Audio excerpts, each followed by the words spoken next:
근래에 기능적 무신론자라는 말이 유행을 한다고 합니다. 기능적 무신론자는 어떤 사람을 말하는 것이냐? 첫째로 예수 그리스도를 믿는 사람입니다.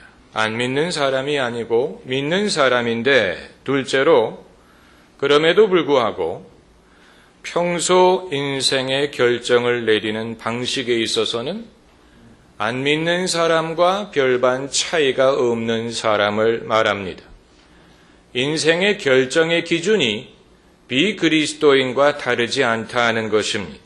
그리고 셋째로 기복적인 신앙을 거부하는 사람이라고 합니다. 다시 말하면 하나님을 산타클로스처럼 생각하기를 거부한다는 뜻입니다. 이것 달라 저것 달라 이거 해달라 저거 해달라라는 신앙을 갖지 않은 사람, 그리고 네 번째로 자신의 도덕적인 기준이 성경 말씀보다는 보편적 사회 기준에 기초하는 사람이라는 것입니다. 이 네 가지 조건을 갖춘 사람이라면 기능적인 무신론자라고 분류할 수 있다는 것입니다. 그 말은 겉으로는 믿는 사람 같지만 실제 기능적으로는 안 믿는 사람과 별반 차이가 없다는 뜻입니다.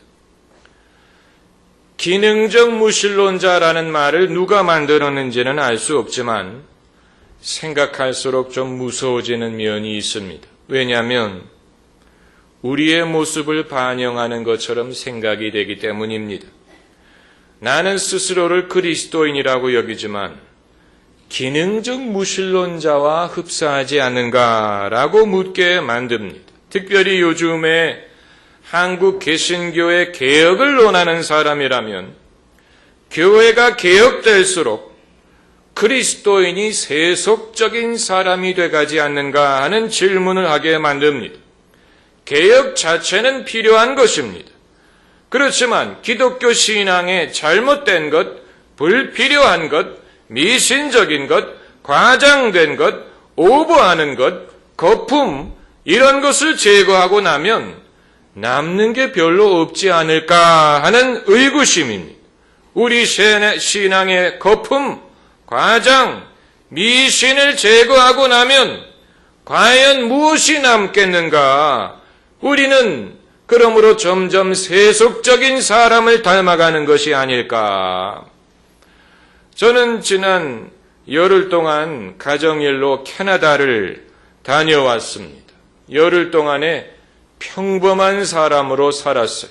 평신도. 예배 인도를 하지도 않고 설교 준비를 하지도 않고 신방을 가지도 않고 그리고 바쁘게 이런저런 사물을 보고 돌아다녔습니다. 캐나다 사회는 겉으로 봐서는 신앙적인 요소가 별로 보이지 않는 사회입니다. 먼저 교회가 한국처럼 그렇게 많지 않습니다. 그리고 사람들이 눈에 띄게 신앙적인 데 관심이 있는 것처럼 보이지 않습니다. 뭘 근거로 그런 말을 하느냐? 그건 그냥 느낌입니다. 한국 사회는 종교적인 면이 아직 느껴집니다. 길에 노방전도하는 사람이라도 있고 또 부흥의 광고 사인이라도 붙어 있습니다. 또 신문에 교회 관련된 뉴스가 등장하고 식당에서 식기도 하는 사람들을 볼 수 있습니다. 하지만 캐나다는 그런 게 눈에 띄질 않습니다. 그들의 삶에 신앙이 얼마만큼의 비중을 차지하고 있는지를 알 수 없습니다. 그리고 설사 존재하더라도 사적인 영역에만 머물러 있기 때문에 겉으로 드러나지 않습니다. 그렇기 때문에 안 보이는 것입니다. 그런데 헷갈리게 만드는 것이 있습니다. 그건 뭐냐면 사회가 평온하고 질서정연하다는 사실입니다. 사람들이 법을 잘 지키고 질서를 잘 지킵니다. 어떤 경우에는 답답할 정도로. 그리고 남에 대한 배려가 습관이 된 사회입니다. 문을 열고 들어올 때 뒷사람을 위해서 문을 잡아주고 장애인들을 배려하고 이런 것이 습관화된 사회입니다. 이게 왜 헷갈리게 만든다는 것이냐? 신앙적인 요소가 겉으로 드러나지 않음에도 불구하고 사회가 평온하고 법과 질서를 잘 지킨다면 우리로 하여금 의문을 갖게 만드는 것입니다. 사람이 굳이 신앙인이 아니더라도 나이스한 사람이 될 수 있느냐? 신앙인이 아니더라도 사회가 평온하고 질서 있는 사회가 될 수 있다는 얘기냐? 그렇다면 신앙이 사람을 위해 해주는 것이 무엇이냐 하는 질문입니다.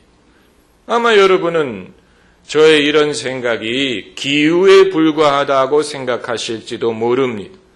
우리 목사님은 원래 생각이 깊으셔, 철학적이셔. 하지만 저로서는 신앙에 대해서 관심을 가질 수밖에 없습니다. 신앙의 유무에 대해서 관심을 가져야 됩니다. 신앙이 있으면 있는 대로, 없으면 없는 대로 신앙의 유무에 대해서, 신앙적인 이슈에 대해서 관심을 가질 수밖에 없고, 또 여러분의 입장을 이해하려고 애를 쓸 수밖에 없습니다. 저는 성직자지만 여러분은 평신도입니다. 그래서 저는 직업상으로라도 하나님을 찾아야 되지만 평신도들은 평소에 그들의 삶에 묻혀서 살다 보면 일주일에 한 번 주일 예배를 참석하는 것 이외에는 삶이 지극히 세속적이고 현실적일 수가 있다는 것입니다. 저도 열흘 동안 평신도로 살아보니까 그걸 실감할 수가 있었어요. 여러분, 세상은 우리의 신앙을 도와주지 않습니다. 세상에서 우리는 어떤 감동을 얻을 수 없습니다. 세상에 돌아가는 물정에서 성령의 감동을 찾을 수 있는 것이 아니에요. 그렇다면 우리가 신앙을 처음에 갖는 것도 중요한 것이지만 그 신앙을 유지하는 것도 중요한 것인데 우리가 애초에 신앙을 갖게 된 것이 우리의 의지와 우리의 선택에 의한 것이 아니고 하나님의 은혜와 하나님의 예정에 의한 것이었던 것처럼 우리의 신앙을 유지하는 것도 내게 달린 것이 아니고 주님의 은혜에 달린 것임을 우리가 믿을진데 그렇다면 세상이 점점 세속화되고 차가워지고 신앙으로부터 멀어질지라도 내가 거기에 좌우되지 않고 내 안에 신앙의 불길이 꺼지지 않고 그 신앙을 유지할 수 있게 하는 비결이 어디에 있을까를 생각할 수밖에 없는 것입니다. 내가 처음 예수님을 믿은 것도 내 결정에 의한 것이 아닌 것을 내 믿음을 유지하는 것도 주님에 의한 것이 분명한데 다만 우리가 그냥 가만히 있는데도 불구하고 주님이 우리의 신앙을 붙잡아 주시는 것은 아니에요. 그러므로 우리의 관건은 외부에서 자극이 오지 않더라도 우리가 남극에 가서 살든 사막 한가운데 살든 교회가 없는 곳에 가서 살든 소돔과 고모라와 같은 곳에 가서 살든 간에 우리로 하여금 내 안에 있는 신앙을 유지하고 하나님을 경험하고 하나님의 계시는 것과 하나님의 역사를 경험하면서 살고 아까 말씀드린 기능적 무신론자처럼 되지 않는 비결이 무엇일까를 생각하게 만드는 것입니다. 오늘 본문 말씀을 선택한 이유는 베드로는 하나님을 어떻게 경험했는지를 보고자 하는 것입니다. 베드로는 위대한 사도입니다. 훌륭한 그리스도인입니다. 그는 훌륭한 목사이기 이전에 훌륭한 제자요 훌륭한 그리스도인이었어요. 그가 훌륭한 그리스도인이었기 때문에 목사가 된 건 아니에요. 그가 사역자가 된 것은 하나님의 선택과 은사에 의한 것입니다. 그러나 그가 사도가 되기 이전에 그는 먼저 신실한 그리스도인이요 신실한 제자였어요. 그렇기 때문에 사람들 앞에 서고 남의 신앙을 도와줘야 되기 때문에 신앙에 열심히 있었던 것이 아니고 그는 주님을 믿고 사랑하기 때문에 혼자 있든 사람들 앞에 서든 설교를 준비하든 조용히 살든 신앙인으로 살았어요. 그런데 하나님이 베드로를 통해 하신 일들은 베드로의 결정과 선택과 계획에 의한 것이 아닙니다. 베드로가 스스로 내가 아무개에게 전도해야 되겠다 해서 전도한 게 아니고 내가 교회를 부흥시켜야 되겠다 해서 교회를 부흥시킨 게 아닙니다. 이것은 주님의 섭리와 주님의 인도를 따라서 이루어진 것입니다. 그 대표적인 예가 본문에 베드로가 이방인 고넬료를 찾아가서 복음을 전한 것입니다. 베드로는 자기 스스로 선택하라고 한다면 결코 고넬료를 찾아갈 사람이 아니에요. 왜냐하면 고넬료는 이방인이기 때문입니다.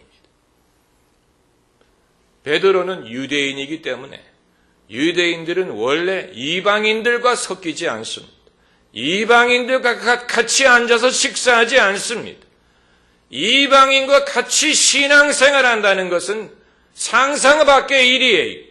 그렇기 때문에 베드로의 개인의 의지에 의한 것이었다면 그는 결코 고넬료의 집을 찾아갈 사람이 아닙니다.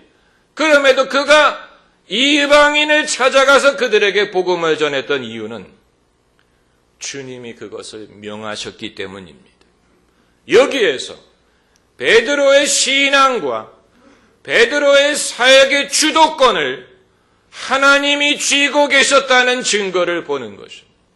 자기가 주도권을 쥐고 자기가 좌지우지한 게 아니고 주님이 결정을 내리시고 인도하시고 명령하시고 길을 열으시고 능력을 베푸시고 이루게 하셨습니다. 주님이 주도권을 쥐고 계셨습니다. 그건 우리도 마찬가지예요. 우리의 신앙생활의 주도권은 하나님이 쥐고 계십니다. 거기까지는 우리가 동의할 수 있어요. 그런데 이제 관건은 그렇다고 베드로가 낮잠을 자고 있는데 하나님이 전도의 문을 열어준 것은 아니라는 얘기입니다. 베드로는 베드로대로 충실히 해야 될 일이 있었습니다. 그게 무엇이냐? 기도하는 일이. 오늘 본문을 보면 9절에 그때 베드로가 기도하려고 지붕에 올라가니 그 시각은 제6시더라. 낮 12시를 말하는 것입니다. 그가 시장하여 먹고자 하매 사람들이 준비할 때 비몽사몽간에 하늘이 열리며 한 그릇이 내려오는 것을 보니 큰 보자기 같고 내 귀를 메어 땅에 들이웠더라. 하늘이 열리며 보자기가 내려왔는데 그 내 귀를 메어 땅에 들이웠더라. 이 넷이라는 숫자는 땅의 숫자입니다. 동서남북을 가리키는 것입니다. 이것은 장차 동서남북 모든 족속, 모든 방언, 모든 사람들 중에 예수 그리스도를 믿고 하나님의 백성이 되는 사람들이 나올 것을 보여주는 것입니다. 이방인이든 유대인이든 그리고 그 보자기 안에 온갖 부정한 짐승들이 있었다라는 말은 이제 천국 가는 길은 원래 의인, 경건한 사람들에게만 열린 것이 아니고 원래 부정한 사람, 죄인, 떠나갔던 사람, 모든 종류의 사람들에게 구원의 길이 열린다는 것을 보여주는 것입니다. 그래서 베드로가 머뭇거리고 주저할 정도로 부정한 짐승까지 그 보자기 안에 있었다라는 것은 우리가 주저할 만한 과오와 죄와 불의함의 과거가 있었던 사람들까지도 주님께서는 당신의 구원의 반열에 들어오게 하실 것을 보여주는 아주 의미심장한 환상입니다. 그런데 베드로가 이런 환상을 낮잠 자는 중에 본 게 아니고 기도하는 중에 보았어요. 여러분, 이건 우리가 이미 알고 있는 것입니다만 하나님이 주도하시는 신앙이라도 우리가 기도하는 중에 그것이 드러나게 됩니다. 할렐루야. 아주 중요하고 상식적인 것입니다. 하나님의 역사는 무관심하고 냉담한 사람에게는 일어나지 않습니다. 베드로처럼 배가 고플지라도 여기서 그가 시장하여라는 말이 나오고 시장하여 먹고자 할 새에 비몽사몽간의 환상을 보았다는 것은 신앙인의 두 가지 아주 중요한 면모를 보여주는데 첫째는 그의 인간됨을 보여줍니다. 베드로라고 해서 배고플 때가 없는 게 아니에요. 베드로도 배가 고플 때가 있고 목마를 때가 있고 베드로도 괴로울 때가 있고 속상할 때가 있고 외로울 때가 있고 베드로도 인간이 하나님이 쓰시는 사람이라고 해서 우리와 다른 종류의 사람이 아니 베드로가 시장했다라는 말은 그의 인간됨을 보여주는 것입니다. 그러나 시장한 중에 하나님이 비몽사몽간의 환상을 보여주셨다는 것은 우리가 평범한 인간이지만 그럼에도 하나님이 신비한 은혜를 주신다는 것을 보여주는 것입니다. 할렐루야. 우리가 질그릇과 같은 존재이지만 하나님이 거기에 귀중한 은사를 담아 주십니다. 그게 그리스도인의 삶이에요. 베드로만 그런 것이 아니고 우리도 마찬가지. 우리도 그처럼 배고파요. 우리도 그처럼 목마를 수 있어. 인간적인 모든 면이 똑같아요. 그럼에도 불구하고 하나님의 신비한 역사를 가능하게 하는 것은 하나님의 은혜에 의한 것이고 기도하는 중에 그것을 경험하는 것입니다. 기도. 제가 대학교 3학년 여름방학을 맞았을 때 토론토에서 아르바이트를 했습니다. 점심시간에 어떤 이유였는지는 기억이 나지 않지만 토론토 대학 캠퍼스를 거닐다가 어느 예배당 앞을 지나가는데 갑자기 기도하고 싶은 마음이 들었어요. 그래서 그 예배당에 들어갔더니 아무도 없는데 밝은 점심시간에 대학교 채플에 들어가서 기도하는 중에 방언으로 기도하고 제 방언을 스스로 통역을 하다가 예언을 했습니다. 주님이 말씀하시기를 내가 곧 너를 쓰리라고 하셨어요. 제가 기도하는 중에 제 입에서 나온 목소리입니다. 내가 곧 너를 쓰리라. 전 그게 무슨 뜻인지 몰랐는데 몇 주 후에 제가 다니던 토론토 교회 중고등부가 여름 수련회를 갔는데 대학생인 제가 그 수련회 인도를 맡게 되었어요. 저는 그 당시에 신학생도 아니고 목사도 아니고 평범한 대학생이었는데 목사님이 여름 수련회 인도를 저에게 맡기셨어요. 그런데 그 수련의 기간 중에 정말로 뜨거운 성령의 역사가 일어났습니다. 그 이후에 제가 신학교를 가고 목사가 됐지만, 그래서 이제 목사가 된 지 20년이 됐지만, 이제껏 경험해 본 적이 없는 정말 뜨거운 성령의 역사가 대학교 3학년 여름방학에 일어났습니다. 점심시간에 교회에 들어가서 기도할 때 주님이 주신 예언 그대로였습니다. 내가 곧 너를 쓰리라.